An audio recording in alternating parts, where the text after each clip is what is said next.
Hello and welcome everyone. In this video, we will look at the graphical method of solving any LPP with two variables only.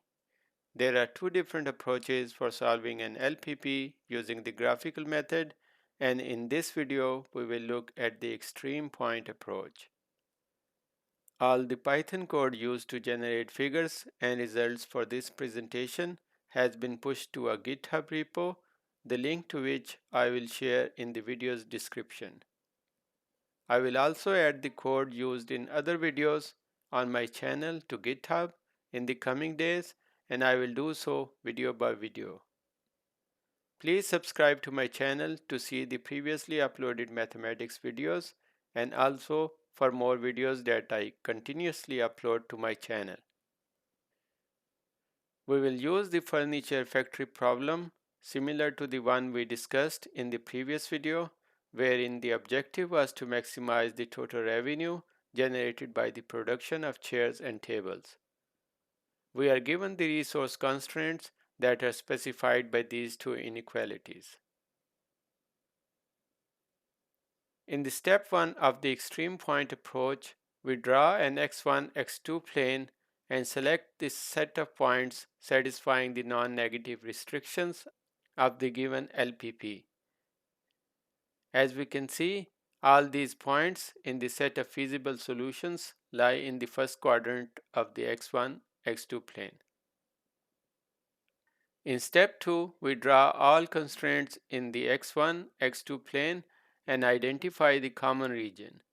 This set of solutions is called a common region of feasible solutions.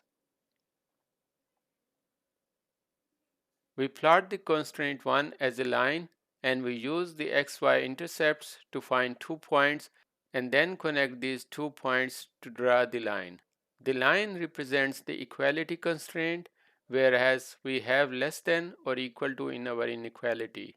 So the region of interest in this case will be the region below this line, that is in the first quadrant of x1, x2 plane.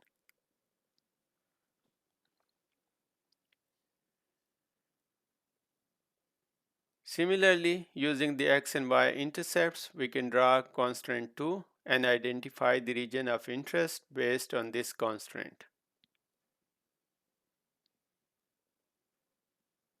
Then we need to find the common region that satisfies all the constraints. This region is called the feasible region. In step 3, we identify the corner points that are also known as extreme points of the feasible region. We then evaluate the objective function at these points and select the point which optimizes the objective function. We identify 4 corner points or extreme points of the feasible region, which are 0, 0, 0, 20, 45, 0, and 24, 14. Next, we evaluate our objective function on these extreme points. From the results, we can see that point 24, 14 gives the maximum value of the objective function. In the last step, we interpret the results. We have found the point that maximizes the objective function. Therefore, we can say that given the wood and labor constraints, we need to produce 24 chairs and 14 tables to generate a maximum revenue of $2,200. This was about extreme point approach. I hope you liked this video. Thanks for watching.